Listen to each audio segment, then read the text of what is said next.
Assalamualaikum warahmatullahi wabarakatuh kepada Pak Andy dan juga semua rakan-rakan. Syukur Alhamdulillah. Terima kasih kepada Pak Andy kerana telah memberikan penjelasan yang begitu padat lah. Saya beranggap begitu tepat lah. Benar. Cumanya kalau saya nak bilang di sini ya, perkara-perkara yang seperti daya, maksud daya yang saya tanya tu, yang Pak Edi telah memberikan penjelasan. Sebenarnya perkara tu sentiasa berlaku. Sebenarnya saya kira begitulah kan. Sebab saya alami ni, saya tahulah. Yang kata daya tu, yang seperti Pak Edi bilang tu, dia sudah pun berlaku ataupun sentiasa berlaku rupanya. Macam tu. Baru saya dapat faham setakat inilah apa yang dimaksudkan daya tu, lintasan ya. Mana perkara ini berlaku sebenarnya, tapi saya tak mengenali ya, begitulah kira-kiranya. Terima kasih Pak ini ya. Kalau saya nak bagi contoh ya, katakan daya Allah ni, ini pandangan saya lah pada Pak Indi ya. Sama ada apa yang saya cakap ni benar ataupun tidak. Bagi contohnya sebentar tadi ya, setelah saya berbicara dan saya lakukan sedikit kerja-kerja harian, kemudian saya datang semula, saya tengok dalam dalam audio ni Pak Andy sedang merakamkan suaranya.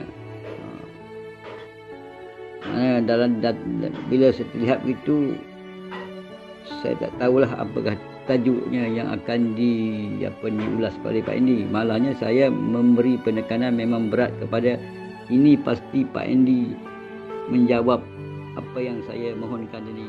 Mana rasa tu dah sampai dulu. Begitu keadaan. Mana itu adalah mungkinlah saya beranggap begitu. Ini mungkin satu daya dari Allah sedang memberitahu. Jawapan kamu akan dijawab. Macam itu keadaannya. Itu satu daya. Saya kira begitulah Pak Andy ya.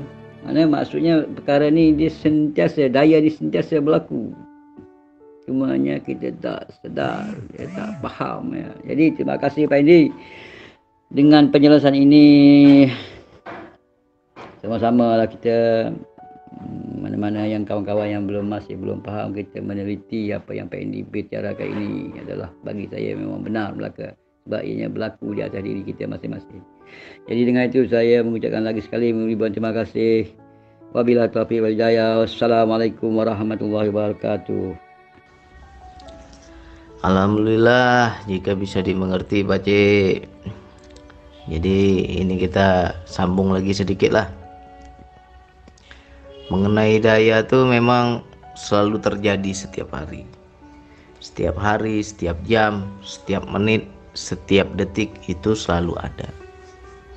Ya.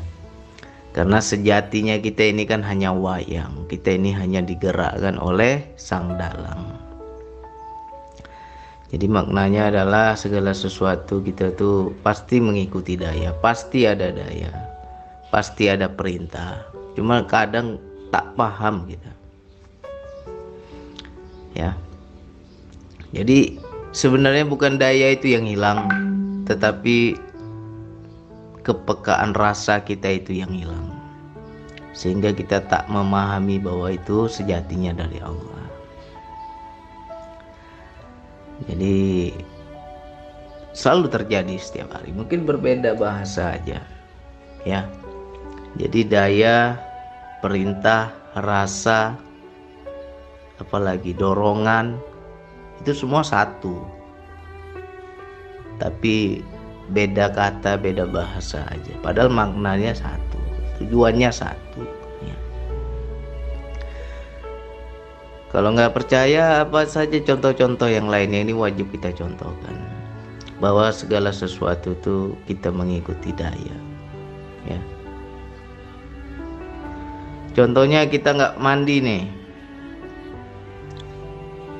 Ya. Kita disuruh Allah mandi. Udahlah, waktunya kau mandi sekarang. Pergi mandi sana, kata Allah. Itu bahasa saya, tapi Saya hanya menerjemahkannya seolah-olah Allah itu berkata-kata seperti itu. Bagaimana kita paham bahasa Allah itu? Diberikanlah rasa bau badan. Ya, andai kata tak ada rasa, tak paham kita bau badan tuh. Rupanya baulah keringat kita, baulah badan kita, karena kita belum mandi, tak nyaman lah kita. Dibuat lagi rasa tak nyaman. Dua tuh ya. Pertama, rasa bau Allah kasih. Sudah rasa bau, terciumlah bau badan sendiri kan, baru dibuat lagi rasa tak nyaman. Ya. Apalagi dibuat rasa gerah, panas. Apalagi di situ baru ada perintah, mandilah kamu. Akhirnya kita pergilah mandi. Jadi sejatinya kita itu sebenarnya tak ada apa-apa lah manusia ini. Ya, jangan merasa kita ini begini, kita ini begitu. Semua itu Allah. Coba tak dikasih bau, dicabut indera penciuman bau kita. Tak ada istilah dia, hidung kita ini tak aktif lah. Tak tercium bau badan tuh. Ada tak kita mau mandi? Ngapain aku mandi? Tak ada bau kok. Ya kan? Tapi ketika Allah bagi rasa bau tuh, di situ barulah kita tak sedap hati, tak selesa, tak nyaman. Akhirnya kita pergilah mandi. Ya.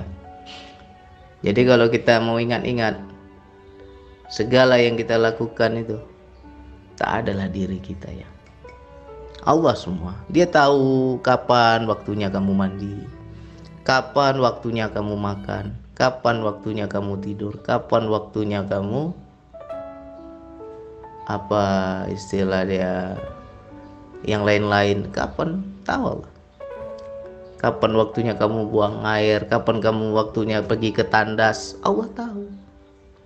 Contoh, kenapa sangat jarang kita itu, maaf kata lah, buang air dalam perjalanan itu sangat jarang. Ya. Sangat jarang orang buang air dalam perjalanan. Maksudnya begini, kita dari sebuah kota A mau ke kota B, taruhlah dari dari Jakarta mau pergi ke Bandung.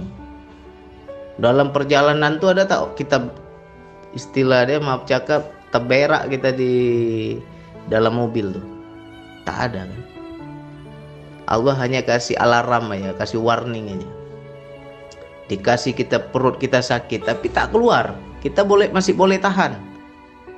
Kita tahan dulu kan, jangan keluar di sini lah. Belum ada tandas nih, belum ada toilet. Akhirnya kita pergi pom bensin, ada toilet, baru kita buang air. Baru kita di situ buang hajat. Siapa yang mengatur tuh semua? Tetapi tak pernah manusia ini berpikir, tak pernah manusia ini mau melihat itu kuasa Allah. Ya.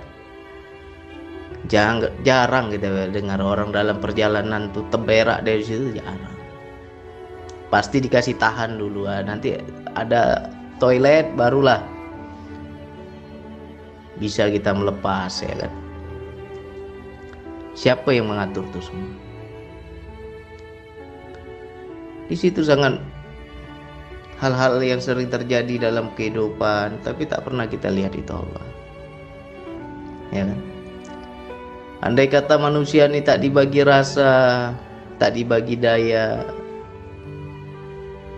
udah zombie lah kita ini, ya. Zombie. Jadi itulah yang semua berkaitan dengan ruh. Setelah sempurna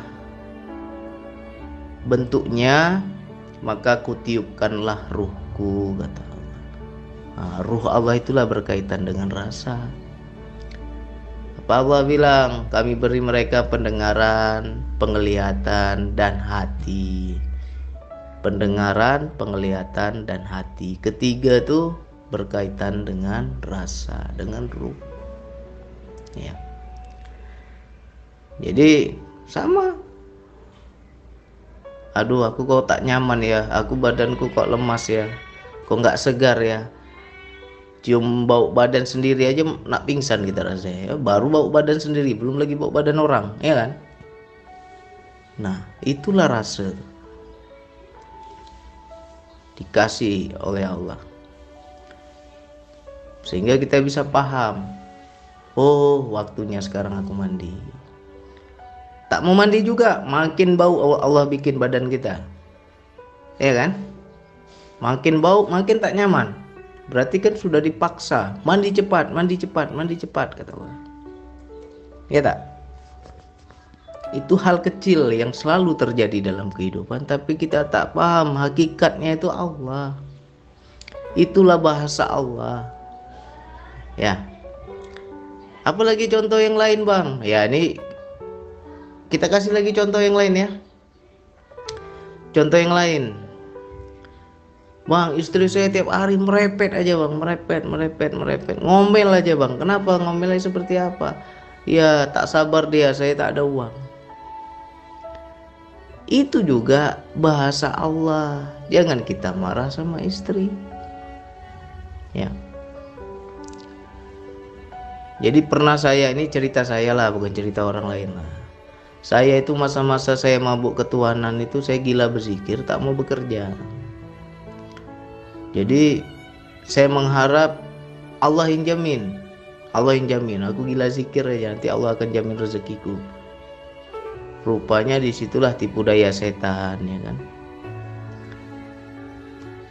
Tipu daya setan. Akhirnya istri ngomel tiap hari, karena apa? Tak ada duit. Karena istri ngomel. Di situ saya jadi paham bahwa sejatinya Allah yang ngomel, bukan istri. Ya kan? Berarti kalau istri ngomel karena nggak ada uang, maknanya apa? Suruh cari uang. Janganlah kita malas-malas.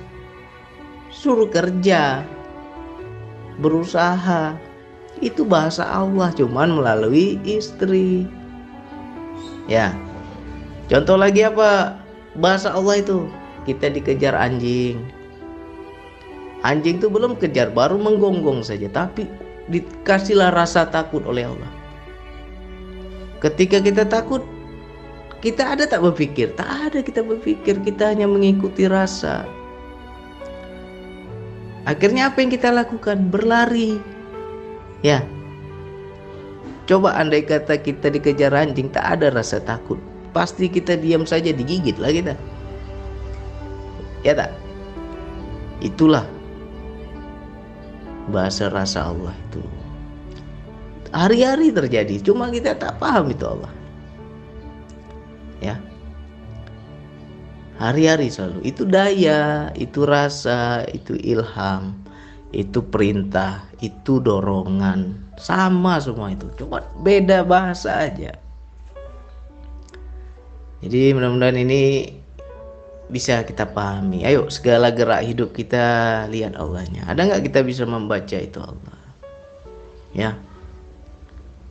Contohnya saja, kita belum mandi, bau badan kita. Siapa yang memberi rasa bau itu? Setelah ada rasa bau, apa perintahnya? Oh, perintahnya suruh mandi. Ya, pergilah mandi. Ya. Allah tuh sedang bercakap sama kita tuh. Cuma kita tak paham Allah bercakap. Ya tak? Istri hari-hari ngomel, duit tak ada. Apa perintah Allah tuh? Carilah kerja, berusahalah. Jangan di rumah aja. Ya tak?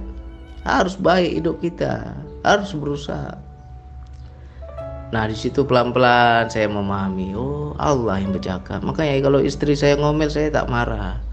Allah lah yang sedang marah saya nih, kan itu. Nah, disitulah pelan-pelan berubah. Semakinlah kita kenal, ya tak. Ya kalau kita nak kupas nih panjang memang. Bagi teman-teman ya sungguh-sungguh lah berzikir nafas tuh. Jangan anggap enteng, jangan anggap sepele. Aku udah paham aku zikir nafas. Aku sudah khatam aku zikir nafas. Kalau tak bisa kita baca dalam kehidupan, tak ada guna lah. Ya. Tak paham kita kepekaan rasa itu. Itu harus kita kaji terus, kita gali terus, kita belajar terus ya.